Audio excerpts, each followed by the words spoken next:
to this practice session for the Tennessee Boating License Test. This segment is crucial for understanding the safety requirements and legal operation of vessels on Tennessee's lakes and rivers. What is the legal blood alcohol concentration BAC limit for a boat operator 21 or older in Tennessee? 0.08% or higher. This is the legal threshold for intoxication for operating a vessel, leading to a charge of boating under the influence, BUI.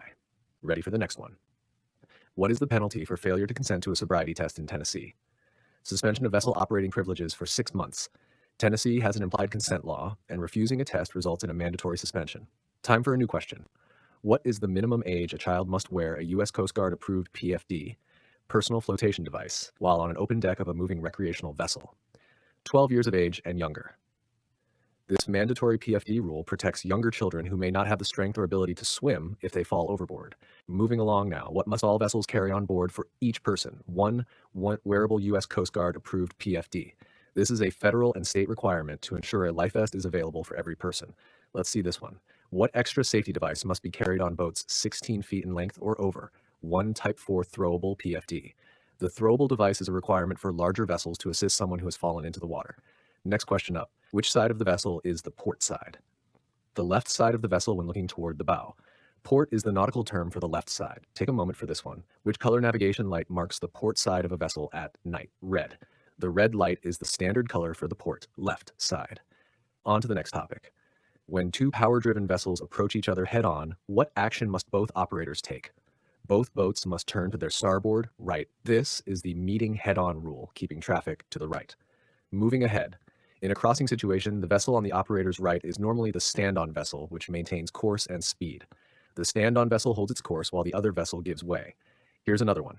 What type of boat must always give way to all other traffic? A personal watercraft, PWC. PWCs are highly maneuverable but are generally considered the give-way vessel in all encounters. Ready for the next one. What should you do when approaching a vessel displaying a red flag with a white diagonal stripe? Slow down and keep a safe distance away from the area. This is the diver down flag, signaling that a diver is below the surface, requiring a safe exclusion zone. Time for a new question. What is the term for operating a boat in a careless manner that endangers others' property or life? Reckless operation. This is the most serious operational offense and is strictly enforced by the Tennessee Wildlife Resources Agency, TWRA. Moving along now. The bow of a vessel is the front part of the vessel. This is the forward end of the boat. Let's see this one. What should you do if your vessel capsizes? Stay with the vessel if possible to increase visibility. A capsized boat is much easier for rescuers to spot than a person alone in the water. Next question up. What must be displayed on both sides of the bow of a registered vessel? Registration number and validation decal. This identifies the vessel and confirms its legal registration status.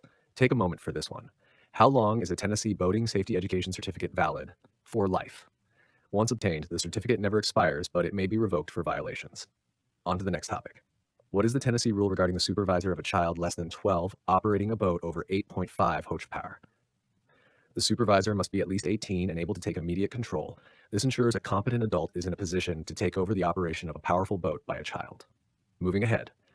What must be shut off before fueling a vessel? Engine, fan, and all electrical equipment. This procedure eliminates sources of spark that could ignite explosive fuel vapors. Here's another one. What is the danger of swimming near the back deck or swim platform of a boat that is running? Risk of carbon monoxide poisoning from exhaust. Carbon monoxide is an odorless, deadly gas that can accumulate near the stern of a running boat. Ready for the next one. What must be on board for all persons being towed on water skis or a similar device? A U.S. Coast Guard approved wearable PFD. All towed persons must wear a PFD for safety. Time for a new question. What is the recommended safety measure to prevent propeller strike accidents? Turn the engine off when passengers are near the propeller. Stopping the engine is the only way to ensure the propeller is not turning and thus cannot injure anyone. Moving along now. Which navigation light is always visible from every direction? All-round white light or anchor light.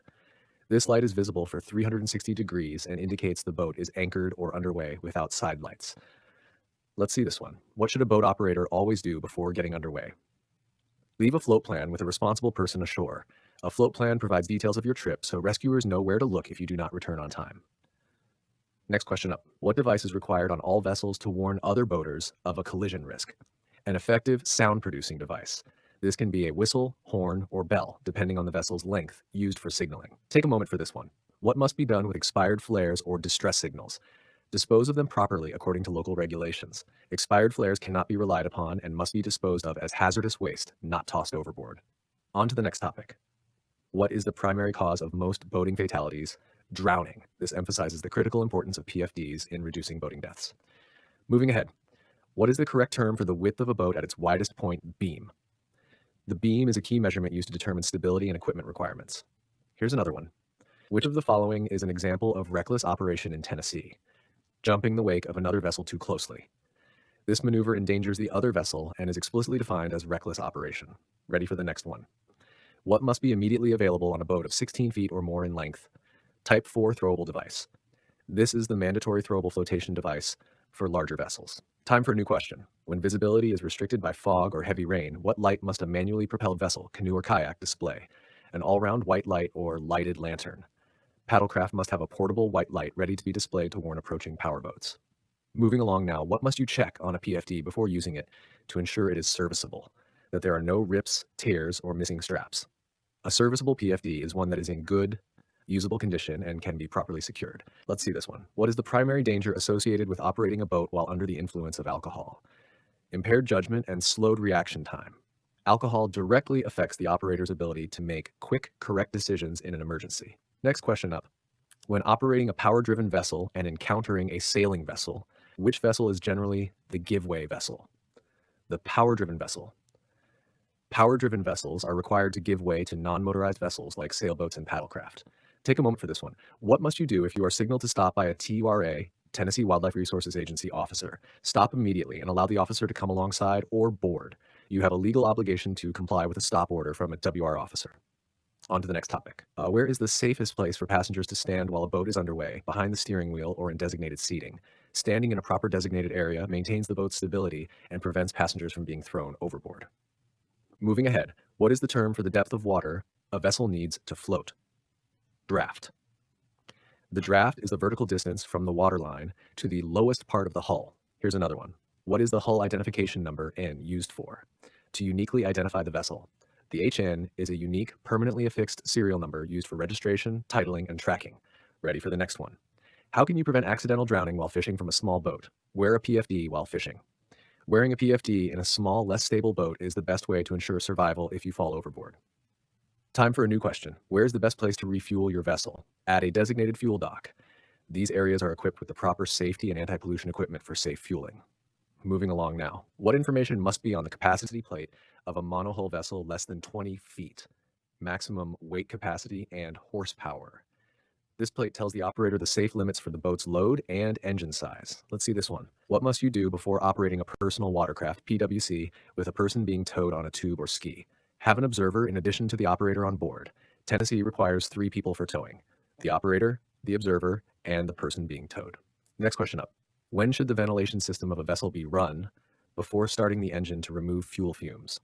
Running the blower for at least 4 minutes clears out any explosive gasoline vapors that may have accumulated. Take a moment for this one. What should you do when operating a boat in restricted visibility, fog, or heavy rain? Slow down to a safe speed. Reducing speed is the most effective action to increase reaction time and avoid a collision in poor visibility. On to the next topic. What is the primary purpose of navigation lights on a boat? To show the boat's position and direction of travel. Lights communicate the boat's status to other vessels to prevent accidents at night.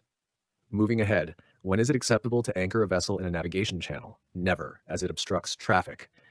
Anchoring in a channel is illegal and dangerous because it blocks the path of commercial and pleasure boats. Here's another one. What color are regulatory and information buoys that mark danger areas or restricted operation? White with orange markings.